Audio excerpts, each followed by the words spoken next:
We are group 3. We are to discuss historical importance of facts in understanding Philippine history. The first voyage around the world by Antonio Pigaffeta. Antonio Pigaffeta journal is the main account of Magellan and Ilocanos expedition, supplemented by Francisco Albu's logbook in 1525. King Charles V, Saint Garcia, Joffre de Rosia to claim the Moluccas, but Portugal already in Ternate resisted the unclear anti-meridian under the threat of Tordesillas led to this resolved by the Treaty of Zaragoza 1559, granting the Moluccas to Portugal and the Philippines to Spain. Magellan wrote later influenced explorers like Sir Francisco Drake, and in 1565 Andres de Ordaneta established the Manila Acapulco trade route. Antonio Pigaffeta journal is the main record of Magellan expedition. Support by Francisco Albu's logbook in 1525, Spain and Portugal. Despite the Moluccas resolved by the Treaty of Zaragoza 1529, granting them to Portugal and the Philippines to Spain. Magellan wrote influenced explorers like Sir Francis Drake, and in 1565 Andres de Ordaneta established the Manila Acapulco trade route. In ancient times, Eastern spices were as valuable as gold in Europe, and controlling their trade brought immense wealth by 1518. Portugal dominated the spice routes, but Spain sold its own path. Ferdinand Magellan, a Portuguese navigator, estranged from his king, proposed a westward route to the Spice Island to Spain king Charles I. With Spain's support, he launched a historic expedition to establish a new trade route and expand Spanish influence. King Charles approved Ferdinand Magellan's proposal and support him to organize an expedition with 270 crew members and 5 ships. Now carracks, the fleet included. Here are the 5 ships. First, Trinidad flagship with 55 crew members. Next, the second, San Antonio, led by Juan de Cartagena, carrying 60 crew members. The third is Concepcion, commanded by Gaspar de Quesada with 45 crew members. The fourth is Victoria, under the command of Mendoza with 43 crew members. The fifth is Santiago, commanded by Juan Rodriguez with 32 crew members.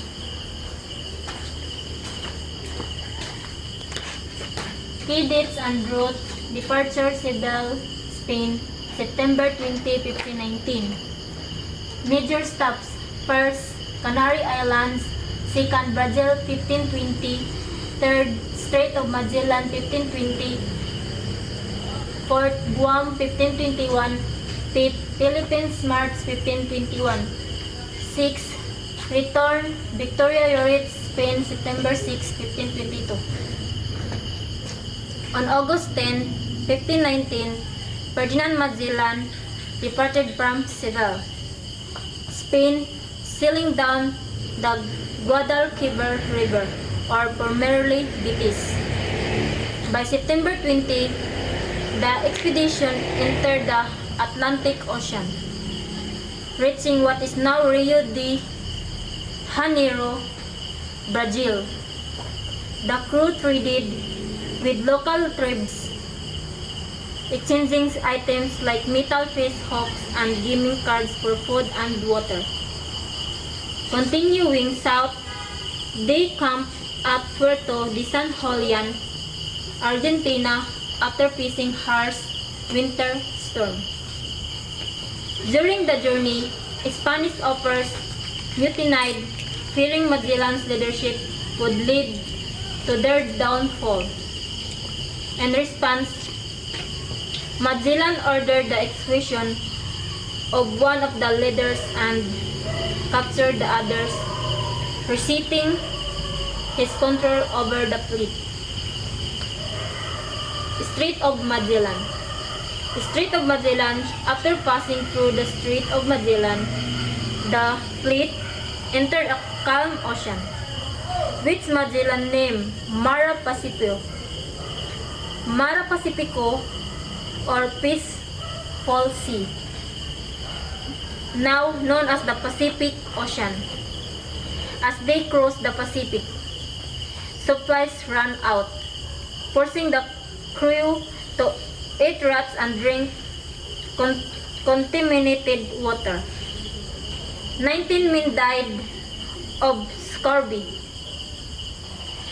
After 99 days, they finally spotted Guam in the Mariana Islands.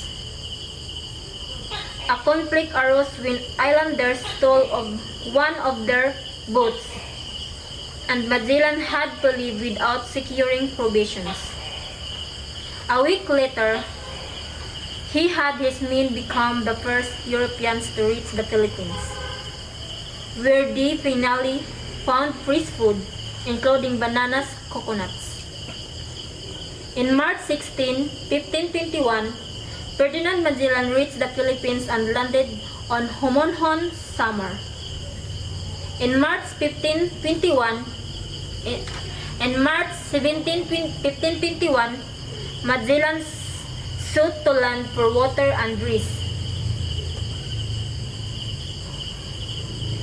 In March 18, 1521, he encountered the Huluan people, boats of supply as promised.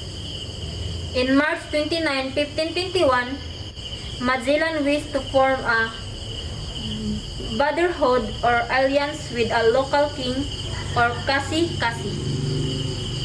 In March 31, 1521, the first Catholic Mass in the Philippines was held with a cross placed on the highest mountain. In April 1, 1521, Magellan and his crew stayed for another 7 days. In March 7, 1521, they arrived at Cebu, firing cannons which startled the locals. Magellan's interpreter, Enrique, explained that it was a Spanish tradition, signaling friendship. The Cebuano people welcomed them. Magellan's men traded clothes, caps, and salamingora. These events marked Magellan's early interaction in the Philippines, leading to alliances and the spread of Christianity. In April 8, 1521, Magellan and the chiefs of Zubu, Cebu gathered in an open square and formed a blood pact, symbolizing their alliance. On April 14, 1521, 800 people, including the local king and queen, were baptized. The king was named King Carlos, and his wife became Reina Juana. Magellan instructed the new converts to destroy their anitos or idols and replace them with a cross. He gifted Reina Juana a statue of the Santo Niño or Holy Child as a token of their faith. Magellan promised Raja Humabon that he would help him defeat his enemies, particularly Lapu-Lapu, the leader of Mactan.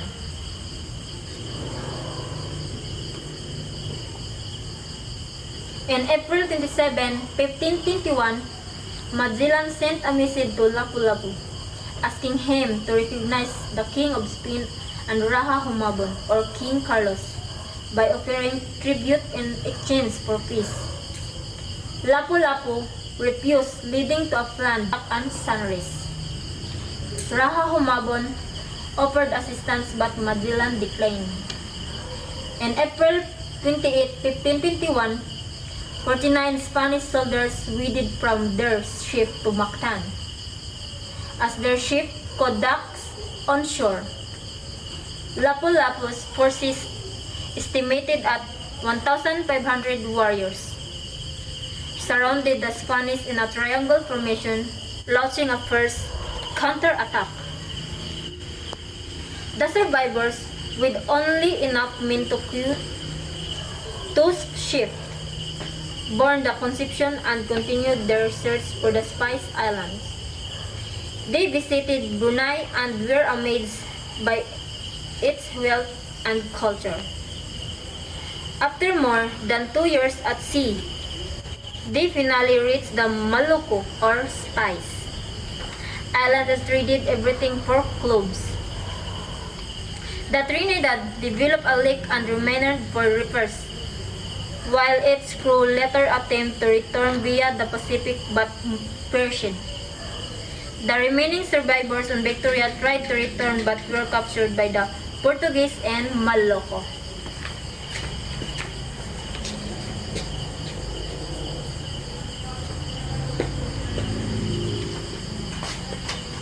Victoria, the last ship, led by Juan Sebastian Elcano, sailed west, battling headwinds for 9 weeks. In the Indian Ocean, before reaching Cape of God Hope. Starvation hit again, killing 21 men before they reached Cape Verde for supplies. On September 8, 1522,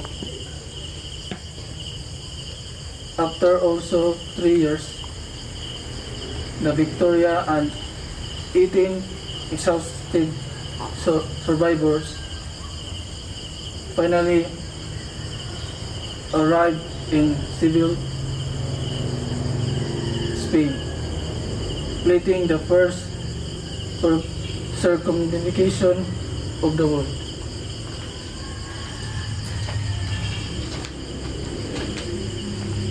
Antonio Pigaffeta served on the Knights of Rhodes ship in the early 16th century. In 1519, he traveled to Spain with Monsignor Chiaricati. He joined Ferdinand Magellan and Juan Sebastian Elcano on the expedition to the Moluccas, which began in August 1519 and included in September 1522. Upon returning to Europe, Pigaffeta shared his journal with notable figures, including Pope Clement and the mother of King Francis I of Francis. His original diary was lost and its original language remains unknown. His account survives in four manuscript versions, one in Italian and third in French. Analysis of the important historical information found in the document. Magellan's crew gained a day due to crossing the international date line, affecting pigaffeta's records. Their translator, Enrique from Sumatra, now Indonesia, was originally Magellan's slave acquired in Malacca, making him one of the first Southeast Asians to circumnavigate the globe. Contribution of the document in understanding grand narrative Philippine history. Pigaffeta's journal detailed the clothing, food, communication, and lifestyle of the local islanders. It remains the only known documents about Lapu-Lapu's life, considered the best source on early Philippine customs and traditions in the 16th century.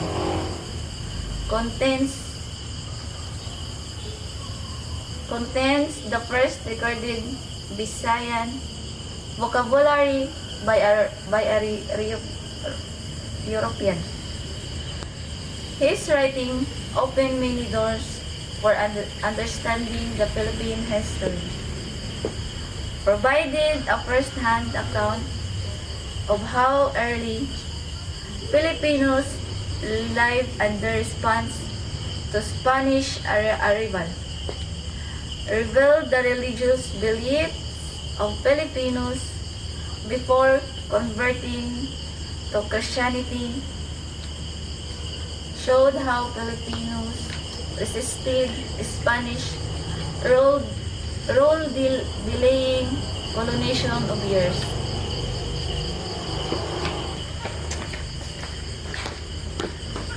Pigaffeta's journal is a key historical record that documents both Philippines and world history. He narrated events in a detailed and engaging way, allowing readers to visualize the first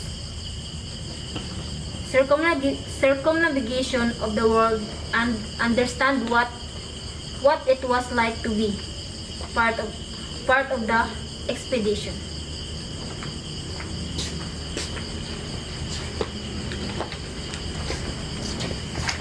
That's all, sir. Thank you.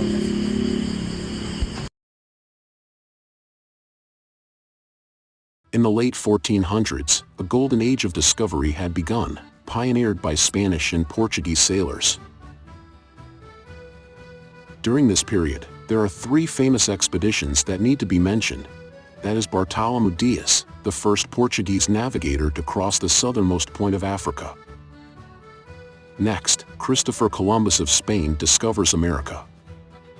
Finally was Vasco da Gama of Portugal, the first to go directly from Europe to India.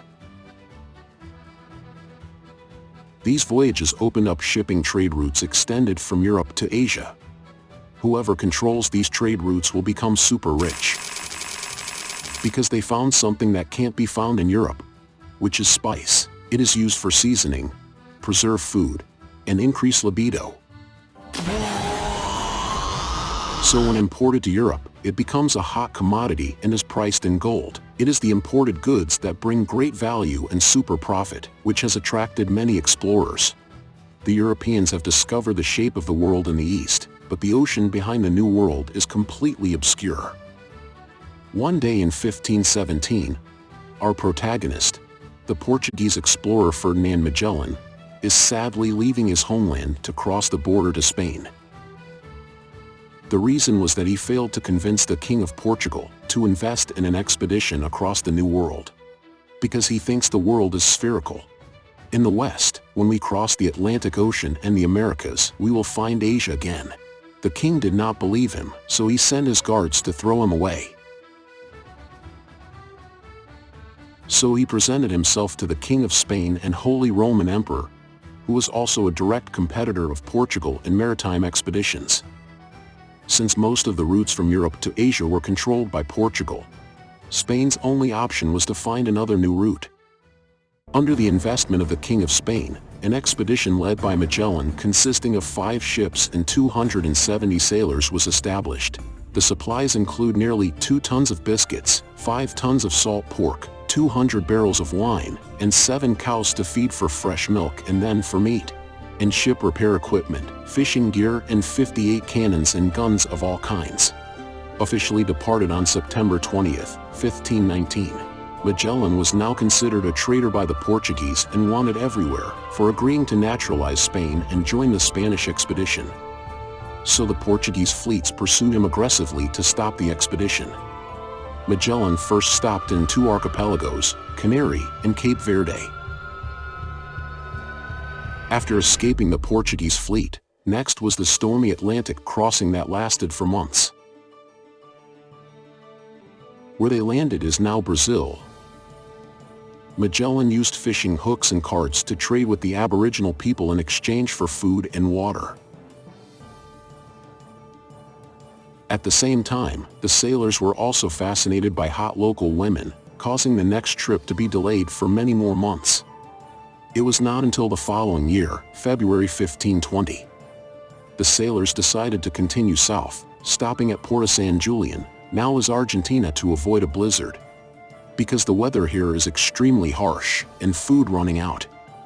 The Spanish sailors began to rebel because they could not stand a Portuguese like Magellan as captain. The rebellion was quickly quelled by the execution of its leaders. In August 1520, one ship was sunk by a big storm. Fortunately, all the crew were saved. Another ship, because of the loss of contact, fled to Spain. Regardless of the loss, Magellan still steered the ship forward. After violent storms, they successfully crossed the 350-mile-long strait, now in the southern parts of Argentina and Chile. When going to the big sea, a calm sea gives a very peaceful feeling. So Magellan happily named it the Pacific Ocean. The fleet never thought that the new ocean would be so vast. It is also difficult to find an island to repair ships and replenish food. During 98 days at sea, the food on the ships ran out. The sailors were forced to eat rats and wood, drink urine to survive. This time up to 19 people died of hunger and disease. Fortunately, on the 99th day, they finally found a small archipelago. The Aboriginal people here did not chase them away but also welcomed them enthusiastically, giving the whole crew a well-rest and a hearty meal. However, the Aboriginal people here have never left the island in their whole life, and suddenly met a group of tourists in strange costumes who drove giant ships to their island. Of course, curiosity was inevitable. One day, some Aboriginal guys arbitrarily stole a few items on Magellan's ship as a souvenir, unexpectedly being discovered by Magellan. Hi amigo. I think this potty is so weird. Can be drained and cleaned at the same time. It's great for cooking. Infuriated, he shot and killed 7 Aboriginal people and burned 40 thatched houses as punishment. Magellan left the islands and gave it a scornful name. The Mariana Islands, in Spanish, means Islands of Thieves. In March 1521, his ship docked in a random archipelago of the Philippines.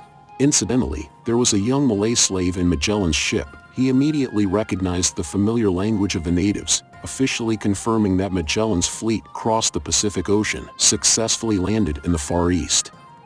It also directly proves that the Earth is a sphere, and we can completely go around it. Magellan planted flags in neighboring regions to claim territory, marking the period of Spanish colonial rule in the Philippines. To establish his colony, Magellan endeavored to evangelize the natives, baptizing thousands of believers. On April 27, 1521, to expand the territory, he brought 60 sailors fully equipped with armor and weapons to attack a tribe of 1,000 natives living there. Unexpectedly overwhelmed in numbers, Magellan unfortunately died in a foreign land, at the age of 41. After Magellan's death, his assistant Juan Sebastián Elcano, a Castilian navigator, who participated in the rebellion against Magellan while the crew was stranded in South America, now takes over as captain.